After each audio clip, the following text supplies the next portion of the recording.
Welcome to the Grace-Filled Leader Podcast. Do you want a better work-life balance? Do you get stuck in patterns of perfectionism and people-pleasing? Have you always been an overachiever, but really never felt good enough no matter how much outward success you achieve? Hi, I'm Tanya, a wife, mom, leader, and Jesus lover. For most of my life, I tried to find worthiness through achievement.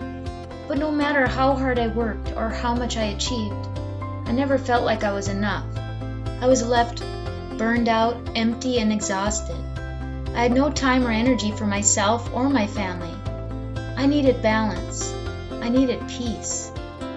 I finally started to live like an unconditionally loved daughter of the King, saved by grace. This faith-led podcast will teach you self-care routines and practical leadership strategies to help navigate life and leadership. If you're ready to stop people-pleasing and start living and leading God's way, this podcast is for you. Unbutton your blazer, sister friends. It's time to get after it. Hello, my friends. Today's going to be a little different. I'm taking a risk. Have really not prepared anything. I'm just going to sit down and have a chat with you, which is not typical. Usually I feel like I have to have things very well prepared to make sure that there's good content to give my listeners. But today was a pretty real example of how our struggles kind of smack us in the face and remind us how the enemy likes to work in our areas of vulnerability.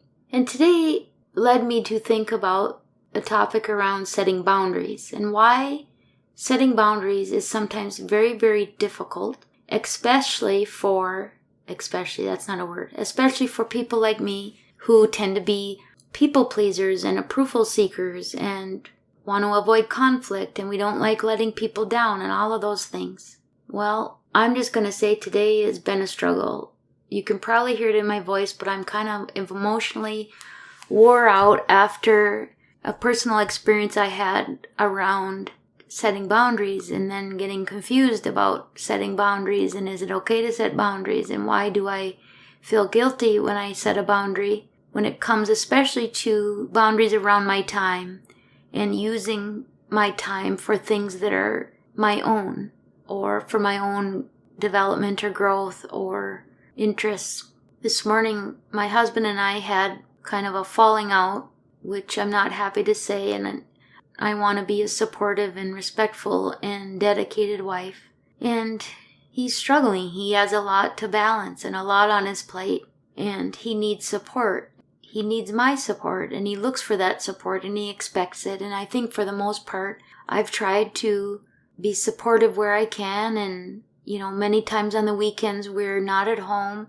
We're up north at our cabin working on remodel projects that have been going on for years. While this first part of the year, I'm taking a couple of classes outside of work and I have a full-time demanding job. So then adding these classes on top of that means that I have less capacity to be a support for him. And I kind of forewarned him. I knew one of these classes in particular is a pretty intense 90-day immersion course, but I want to make sure I get the most of it. I think that it's going to be really helpful to me in my growth in doing this work and serving in a way that I feel like God has called me to serve. However, it is taking a good chunk of my time, and it will take a good chunk of my time this first quarter of the year. I don't think that's been received especially well because I've discovered that the work is such that I can't get it done during the week. I've needed my weekends to catch up and do the homework assignments related to the course. Anyway, we got into it, and instead of being calm and grace-filled and having appropriate conversation, we both got upset. I got emotionally upset and went into the whole ugly cry, and we kind of left the conversation without resolution, and my husband had to leave for the weekend, and I had said I couldn't go, and I sat with that, and I really struggled. I've struggled to concentrate, spent way too much time kind of crying about it, praying about it. Later we did talk and have a calm conversation where I think we both had an opportunity to feel heard. I don't know that it was complete resolution, but it was at least an opportunity to be calm and respectful and communicate our feelings in a more productive way. But during and after the fact, it got me thinking about the fact that in this situation, I've set a boundary around my time in that I've not been able to leave home on the weekends to help him because I've needed the time to finish my homework related to something that's for my personal growth. And I've felt guilt around that and guilt around that boundary because I know that while he's trying not to say so, he's disappointed and he would like my help. And I tend to feel guilty anyway when I set a personal boundary. And why is that? Why is it so hard to feel confident in setting a personal boundary and not feel guilt about it? Other people seem to have no problem saying no problem sticking to their boundaries. But if you're a people pleaser, an approval seeker, like I struggle with being, it is dang hard to set boundaries. I get confused about what is normal, healthy boundaries versus what is being selfish. I get confused about believing that as a Christian, I'm supposed to be servant-minded and serve others and support others and not necessarily put myself first on a regular basis, but put the needs of others first.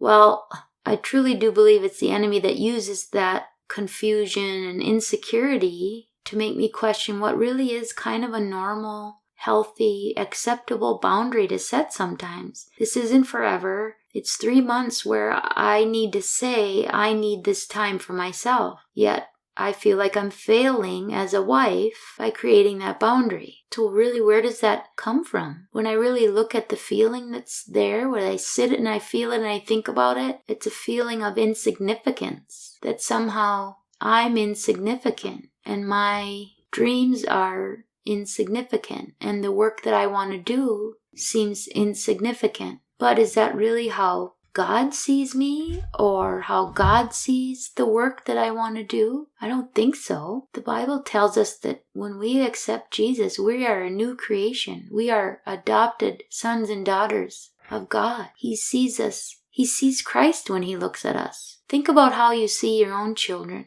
The depth of love you feel for them. Well, his love for us is incomprehensible at a human level. And when I think about the absolute depth of love that I feel for my children, I can't imagine feeling something stronger than that. And of course, I don't see them as insignificant. And I see them as loved more than anything else I can think of. I would give my life for them. I would give anything for them. Well, imagine that God feels something exponentially stronger for us, something we can't comprehend with our human understanding. So should we feel insignificant and not worth setting a boundary for ourselves if it means pursuing kingdom work? I don't think so. I'm reminded that setting boundaries sometimes might be upsetting to those around us, especially since they're not used to us setting boundaries. They expect a different response. So they might get angry. They might be upset. They might feel hurt. And while I think it's important that we try to mitigate hurt and communicate with positive intent with those we love and not in a selfish, unloving way, it doesn't mean that just because they get upset by a boundary that we set, that the boundary was wrong. I've learned that I need to accept sometimes that it might be the right thing for me to set a boundary. But someone I love might be upset with that boundary, and they get to be. My husband gets to be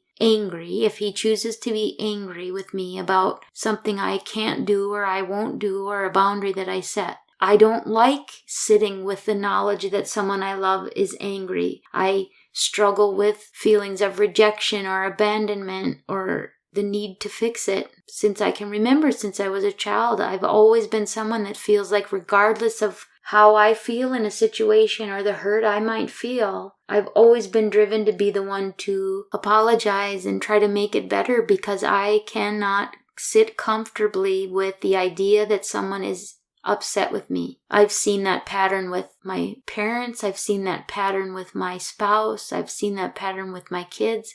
I've certainly seen that pattern with my employees. But I'm learning that I can't always gauge whether or not I'm choosing correctly by the other person's reaction. My gauge needs to be whether or not I'm being obedient to what the Lord calls me to. With that comes a risk that it might be upsetting to others. I don't want to be upsetting. I want everyone to feel that I love them and support them. I want to be there for people. I want to be there for my husband. I want to support him as his wife. I want him to have less stress. I want him to be happier and healthier. But sometimes I just can't carry that burden on my own. I really have to surrender this situation to the Lord. And I need to trust that He'll guide my steps and that He'll help me to see how best to balance all the things while fulfilling the work that He's called me to. So I just pray that the Lord redeems this situation. I pray that if you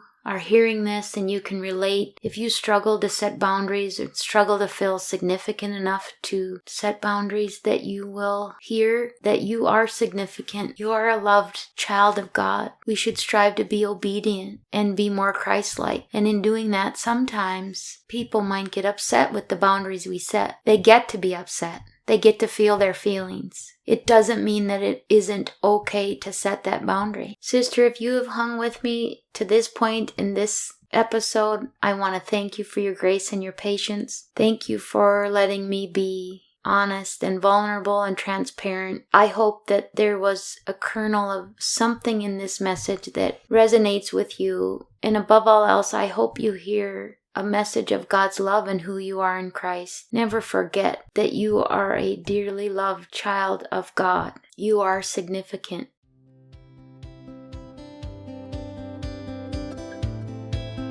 I pray this episode blessed you, spoke to you, or encouraged you in some way. If so, please share it with a friend and head on over to Apple Podcasts to leave me a written review. That's the only way for me to know if you are enjoying the show. Nothing blesses me more than to hear from you. Also, come on over to our free Facebook community. This is a great place for us to support one another on our faith and leadership journey. You can find the link to the group in the show notes. Now to Him who can do immeasurably more than we can ask or imagine, according to His power that is at work within us. Ephesians 3, verse 20. Until next time, my friends, God bless.